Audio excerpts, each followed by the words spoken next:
Aulia berdiri di depan cermin kamar mandi apartemennya di Jakarta, air mata mengalir tanpa henti. Malam itu, dia baru saja meninggalkan Sinta di sebuah kai kecil di Kemang, setelah sebuah pertengkaran hebat yang membuat hatinya hancur. Aku tidak bisa terus seperti ini, gumam Aulia pada dirinya sendiri, mengingat kata-kata Sinta yang menusuk, kau selalu bilang kau lurus, tapi setiap kali kita bersama, kau membiarkan dirimu jatuh ke pelukanku. Aulia menutup matanya, mengingat bagaimana semuanya dimulai 2 tahun lalu, saat dia masih yakin bahwa perasaannya hanyalah kekaguman biasa terhadap seorang teman. Dia lahir di keluarga Muslim konservatif di Bandung, ayahnya seorang guru agama yang tegas, ibunya ibu rumah tangga yang selalu menekankan nilai-nilai tradisional.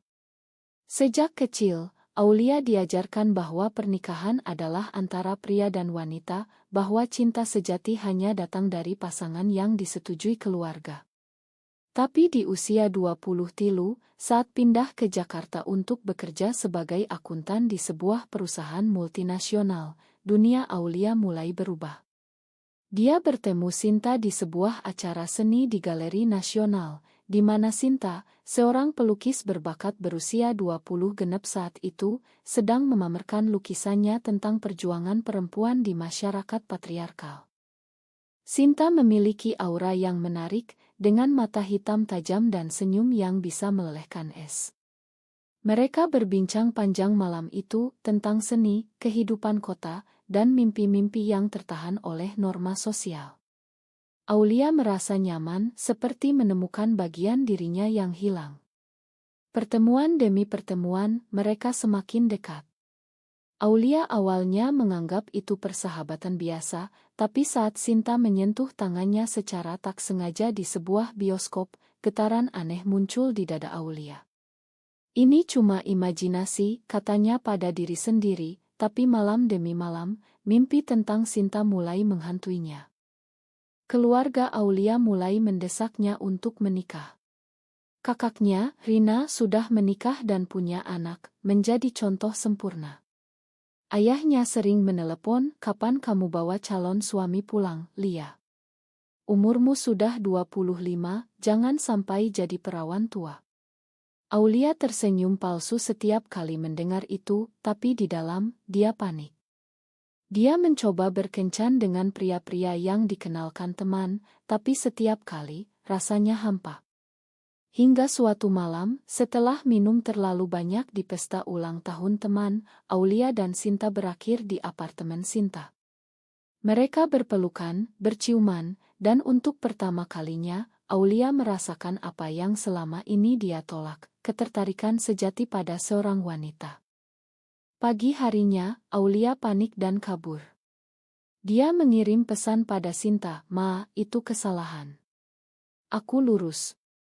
Tapi Sinta tidak menyerah. Dia tahu ada sesuatu di balik penolakan itu. Mereka bertemu lagi, berdebat, dan akhirnya Aulia mengakui perasaannya, tapi dengan syarat, ini rahasia kita saja. Keluargaku tidak akan pernah mengerti. Hubungan mereka mulai penuh gairah tapi juga ketakutan. Mereka bertemu diam-diam, di kai-kai tersembunyi, hotel kecil di pinggiran kota. Setiap kali bersama, Aulia merasa hidup, tapi saat sendirian, rasa bersalah menyerang. Apa aku salah? Apa ini dosa? Tanyanya pada cermin. Sementara itu, Sinta datang dari latar belakang yang berbeda. Lahir di Yogyakarta, orang tuanya seniman liberal yang mendukung kebebasan berekspresi. Sinta sudah terbuka tentang orientasinya sejak remaja, meski menghadapi cibiran dari masyarakat. Aku tidak peduli apa kata orang, katanya pada Aulia. Tapi melihat Aulia bergulat dengan identitasnya membuat Sinta frustrasi. Kau harus jujur pada dirimu sendiri, Lia. Hidup dalam kepura-puraan ini akan menghancurkanmu. Konflik pertama muncul saat ayah Aulia datang ke Jakarta untuk mengunjungi. Dia membawa calon suami potensial, seorang pemuda bernama Rea, anak teman ayahnya. Aulia terpaksa bertemu Rea di sebuah restoran, sementara Sinta menunggu di apartemennya, cemburu dan marah. Kau bilang ini cuma formalitas, tapi bagaimana kalau kau jatuh cinta padanya? Tanya Sinta saat Aulia pulang. Aulia menangis, aku tidak mau, tapi ayahku. Dia akan kecewa.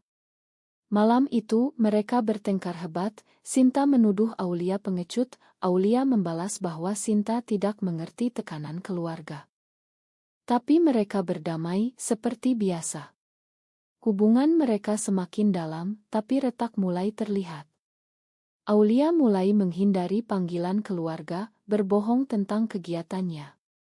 Suatu hari, ibunya menelepon, "Lia, aku dengar dari tante bahwa kamu sering keluar malam.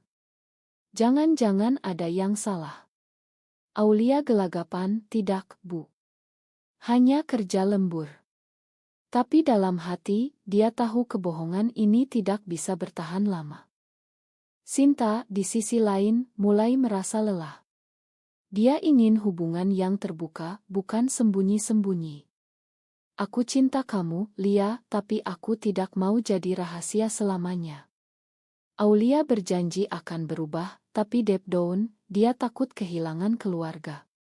Konflik internal Aulia semakin parah, dia mulai mengalami insomnia, sering menangis sendirian. Masyarakat Indonesia, dengan norma agama dan budaya yang kuat, membuatnya merasa seperti orang berdosa. Dia membaca artikel tentang LGBT, tapi kebanyakan negatif, membuatnya semakin bingung. Aulia duduk di meja kerjanya, mata lelah menatap layar komputer. Sudah seminggu sejak pertengkaran terakhir dengan Sinta, dan dia belum juga menghubungi. Mungkin ini saatnya berakhir, pikir Aulia, tapi hatinya sakit membayangkannya. Tiba-tiba telepon berdering, nomor ayahnya. "Lia, besok ayah dan ibu ke Jakarta. Kita harus bicara soal Rea." Aulia menelan ludah, "Baik, ya." Malam itu, dia bertemu Sinta di taman kecil dekat apartemen, memohon "Ma. Aku tidak bisa kehilanganmu," katanya. Sinta memeluknya, tapi matanya penuh keraguan. Kedatangan orang tua Aulia membawa badai. Mereka menginap di apartemennya, dan ayahnya langsung membahas pernikahan. Rea orang baik, pekerja keras. Dia sudah siap melamar. Aulia mengangguk lemah, tapi di dalam, dia memberontak. Ibu melihat perubahan putrinya, "Kamu kelihatan kurus, Lia. Ada masalah?" Aulia menggeleng, tapi malam itu, saat orang tua tidur, dia menyelinap keluar untuk bertemu Sinta. Mereka berjalan di sepanjang Kali Ciliwung, berbicara tentang masa depan. "Aku ingin kita bersama secara terbuka," kata Sinta. Aulia menangis, "Tapi keluargaku." Konflik memuncak saat Rea datang makan malam bersama keluarga. Di restoran Padang Aurit Ayah, Rea berusaha memikat Aulia dengan cerita tentang karirnya sebagai insinyur. Aulia tersenyum paksa, tapi pikirannya melayang ke Sinta. Setelah makan, ayah berkata, "Pikirkan baik-baik, Lia. Ini untuk kebaikanmu." Pulang ke apartemen, Aulia menerima pesan dari Sinta, "Bagaimana malam ini? Kau bahagia dengan calon itu?" Aulia marah, "Jangan cemburu begitu. Ini bukan pilihanku." Mereka bertengkar lagi melalui telepon. Sinta menuduh Aulia tidak berkomitmen. Pagi berikutnya, orang tua Aulia pulang ke Bandung, tapi meninggalkan ultimatum, "Dalam sebulan, putuskan soal Rea." Aulia merasa terjebak. Dia bertemu Sinta di studionya, di mana lukisan-lukisan tentang perempuan kuat menghiasi dinding. "Aku cinta kamu, Sin. Tapi aku takut kehilangan keluarga." Sinta menghela napas, "Kau harus pilih, Lia. Hidup dalam ketakutan ini bukan hidup." Mereka berdamai dengan pelukan, tapi ketegangan tetap ada. Sinta mulai merasa kesepian. Teman-temannya di komunitas seni tahu tentang orientasinya, dan mereka mendukung. Tapi melihat Aulia menyembunyikan hubungan mereka membuat Sinta merasa seperti kekasih gelap. Suatu hari, Sinta bertemu dengan mantan pacarnya, seorang wanita bernama Maya, di sebuah pameran seni. Maya yang terbuka dan percaya diri, mengajak Sinta minum kopi. "Kau terlihat lelah, Sin." "Masih dengan yang rahasia itu?" tanya Maya. Sinta mengangguk, "Ya, tapi sulit." Maya menyentuh tangannya, "Kau pantas dapat yang lebih baik." Sinta menarik tangan, tapi benih keraguan tertanam. Aulia, di sisi lain, mulai mencari bantuan. Dia membaca buku tentang psikologi LGBT, bergabung dengan forum online anonim. Di sana, dia baca cerita orang-orang yang kehilangan keluarga karena coming out, tapi juga yang menemukan kebahagiaan. "Apa aku siap?" tanyanya pada diri sendiri. Tapi tekanan sosial di Indonesia membuatnya ragu. Berita tentang diskriminasi terhadap LGBT sering muncul di media, membuatnya takut. Konflik baru muncul saat kakak Aulia, Rina, datang ke Jakarta tanpa pemberitahuan. Rina curiga ada yang salah dengan adiknya. "Kamu jarang pulang, Lia.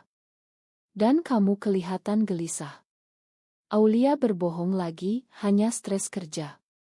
Tapi Rina tidak percaya. Malam itu, saat Aulia keluar bertemu Sinta, Rina mengikuti diam-diam. Dia melihat Aulia memeluk Sinta di kai, dan shock. Rina pulang lebih dulu, tapi pagi berikutnya, konfrontasi terjadi. "Apa yang kulihat semalam, Lia? Kau dengan wanita?" Aulia pucat, "Itu bukan apa-apa, Kak." Rina marah, "Jangan bohong. Ini salah. Ayah akan hancur kalau tahu." Aulia menangis, memohon Rina diam. "Aku sedang bingung, Kak. Tolong jangan bilang siapa-siapa." Rina setuju sementara, tapi dengan syarat, putuskan hubungan itu. Pikirkan keluarga. Aulia merasa dinding semakin mengepung.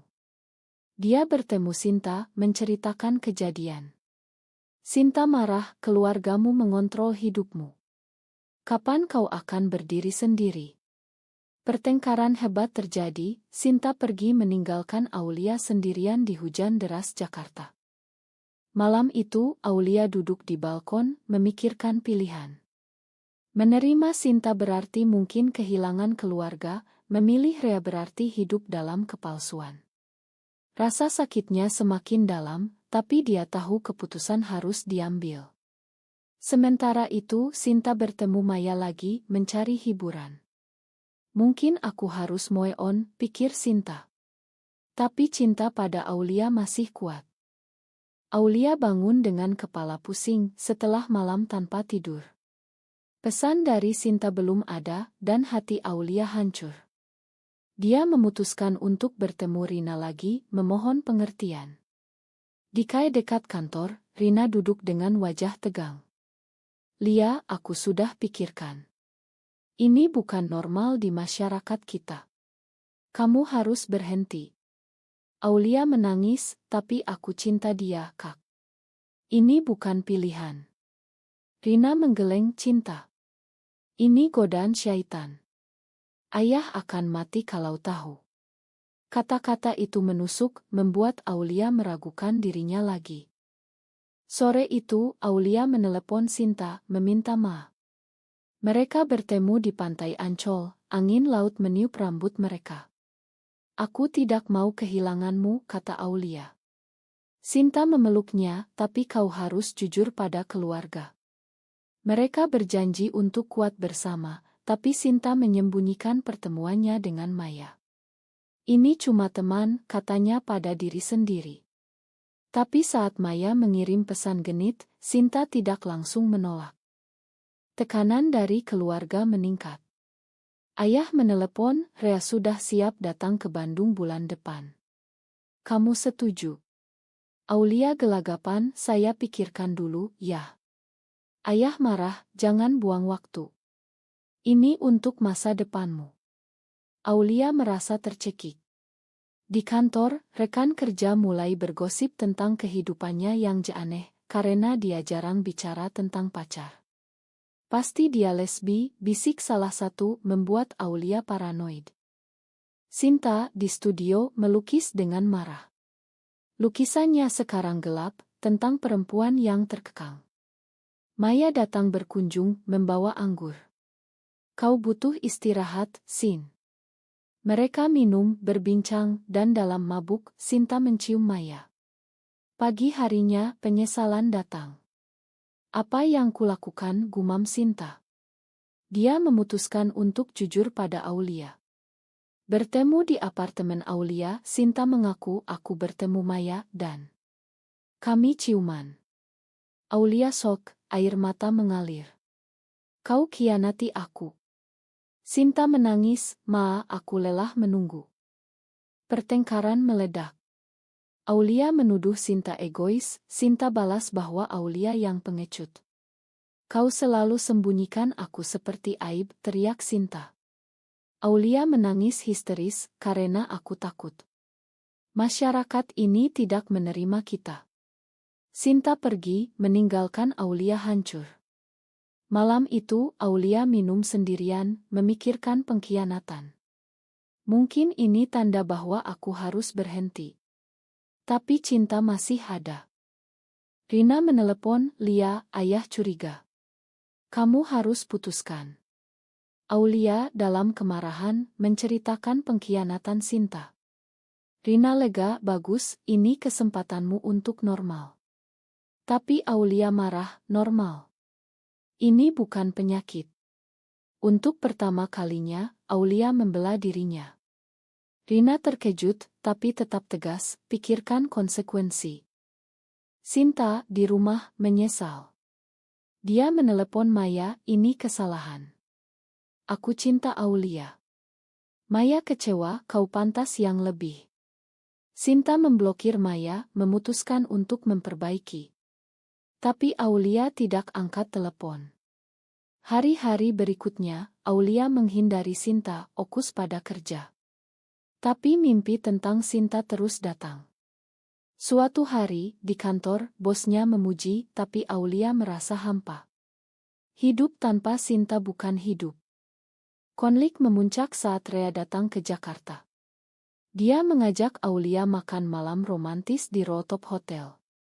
Aku suka kamu, Lia. Mari kita coba. Aulia tersenyum, tapi hatinya dingin. Di tengah makan, Sinta muncul tiba-tiba, mata merah. Lia, kita harus bicara. Rea bingung, siapa ini? Aulia panik, teman. Tapi Sinta marah, teman. Setelah semua yang kita lalui. Rea pergi, marah. Aulia dan Sinta bertengkar di jalan, kau hancurkan segalanya, teriak Aulia. Sinta menangis, aku cinta kamu, itu sebabnya aku datang. Mereka pulang ke apartemen Aulia, berbicara panjang. Sinta menceritakan penyesalannya, Aulia mengaku ketakutannya. Mereka berdamai, tapi luka pengkhianatan tetap. Kita harus lebih kuat, kata Sinta. Tapi pagi harinya, ayah Aulia menelepon, Rea bilang ada wanita aneh yang mengganggu. Apa yang terjadi? Aulia berbohong lagi, tapi tahu kebohongan ini hampir berakhir. Aulia dan Sinta menghabiskan akhir pekan di Bogor, mencoba menyembuhkan luka. Di Ila kecil, mereka berbicara tentang mimpi, hidup bersama tanpa takut. Mungkin kita pindah ke Bali, di sana lebih liberal, kata Sinta. Aulia tersenyum, tapi realitas menampar saat pulang. Pesan dari Rina, ayah tahu sesuatu. Pulang ke Bandung sekarang. Aulia panik, aku harus pergi sendiri. Sinta marah, kapan kau akan bawa aku? Tapi Aulia pergi sendirian. Di rumah keluarga di Bandung, suasana tegang. Ayah duduk di ruang tamu, ibu menangis. Lia, Rea cerita semuanya. Siapa wanita itu? Aulia pucat, hanya teman, ya. Tapi Rina membuka mulut, bukan, ya. Lia. Dia suka wanita. Ayah shock, apa? Ini Itnah. Aulia menangis, benar, ya. Aku cinta Sinta. Ruangan hening, lalu ayah marah, ini dosa. Kau bawa malu keluarga. Ibu pingsan, Rina memeluknya. Konfrontasi berlanjut malam itu. Ayah mengutip ayat Al-Quran, Allah menciptakan pria dan wanita berpasangan. Aulia membela, tapi ini diriku, ya. Aku tidak pilih ini. Ayah menamparnya pertama kalinya. Pergi dari rumah ini kalau kau pilih jalan sesat. Aulia menangis, tapi berdiri tegas, aku cinta Sinta, dan aku tidak akan bohong lagi. Dia pergi, meninggalkan keluarga dalam air mata. Pulang ke Jakarta, Aulia bertemu Sinta. Aku coming out. Tapi ayah usir aku. Sinta memeluknya, aku bangga padamu. Tapi Aulia hancur, aku kehilangan keluarga. Hari-hari berikutnya, Aulia depresi, tidak makan, tidak tidur. Sinta merawatnya, tapi tekanan sosial datang. Teman kantor menjauh, gosip menyebar. Dia lesbi, hati-hati. Aulia dipecat dengan alasan kinerja buruk, tapi dia tahu alasannya. Sinta juga menderita. Pameran seninya dibatalkan karena rumor tentang orientasinya. Masyarakat ini hipokrit, katanya. Mereka memutuskan untuk bertahan, bergabung dengan komunitas rahasia di Jakarta. Di sana mereka bertemu orang-orang serupa, berbagi cerita. Kau tidak sendirian, kata seorang aktivis. Aulia mulai bangkit, menulis diari tentang perjuangannya. Tapi pengkhianatan datang lagi. Rina dalam kemarahan menyebarkan foto Aulia dan Sinta ke media sosial. Ini adikku yang tersesat, doakan dia kembali. Postingan viral, komentar kebencian membanjiri. Dosa besar, usir dari Indonesia. Aulia dan Sinta terancam, telepon ancaman datang. Mereka pindah ke apartemen baru, tapi paranoia meningkat. Sinta menyarankan, mungkin kita pergi ke luar negeri. Tapi Aulia ragu, ini tanah airku. Konflik internal Aulia kembali, apakah layak bertahan? Suatu malam, mereka bertengkar lagi. Kau bawa aku ke sini, sekarang kita menderita, kata Aulia. Sinta balas, kau yang pilih jujur. Tapi mereka berdamai, menyadari cinta mereka adalah kekuatan. Ayah Aulia menelepon setelah seminggu pulang, Lia. Kita bicara. Aulia pergi dengan Sinta, tapi ayah tolak Sinta masuk. Hanya kau. Di dalam, ayah menangis, aku takut kehilanganmu. Aulia jelaskan, ini diriku, ya. Ayah ragu, tapi ibu memeluknya, kami cinta kamu, tapi sulit menerima. Mereka sepakat beri waktu. Pulang, Aulia merasa harapan. Tapi malam itu, ancaman datang, sekelompok orang datang ke apartemen, memukul pintu. Keluar, penyimpang. Aulia dan Sinta kabur melalui belakang, lari ke malam Jakarta. Aulia dan Sinta bersembunyi di rumah teman di Depok, hati berdegup kencang. Ini terlalu berbahaya, kata Sinta. Mereka melapor ke polisi, tapi respons dingin, ini urusan pribadi. Masyarakat Indonesia, dengan undang-undang anti-LGBT yang ambigu, membuat mereka takut. Aulia menelepon Rina, kenapa kau lakukan ini, Kak? Rina menangis, aku pikir ini bantu kau sadar. Aulia marah, kau hancurkan hidupku. Hubungan saudara putus. Hari-hari berikutnya, mereka merencanakan. Sinta menjual lukisannya, Aulia mencari kerja baru. Mereka memutuskan pindah ke Bali, di mana komunitas lebih terbuka. Kita mulai baru, kata Sinta. Tapi sebelum pergi, Aulia ingin rekonsiliasi dengan keluarga. Dia pergi ke Bandung sendirian. Ayah membuka pintu, mata lelah. Masuk, Lia. Mereka bicara panjang, ayah akui ketakutannya, aku takut masyarakat onis keluarga. Aulia jelaskan, tapi aku bahagia dengan Sinta. Ibu memeluknya, kami coba pahami. Ayah beri restu setengah hati, jangan datang sering, tapi hubungi kami. Pulang ke Jakarta, Aulia cerita pada Sinta. Mereka mulai terbuka. Sinta senang, tapi luka pengkhianatan masih ada. Mereka pindah ke Bali, tinggal di Ubud. Di sana, Sinta buka studio kecil, Aulia kerja relance. Hidup lebih bebas, tapi tantangan tetap. Diskriminasi di tempat kerja, cibiran dari tetangga. Aulia bergabung dengan Ngold, membantu orang lain. Ini panggilanku, katanya. Waktu berlalu, setahun kemudian. Hubungan mereka lebih kuat, penuh pengertian.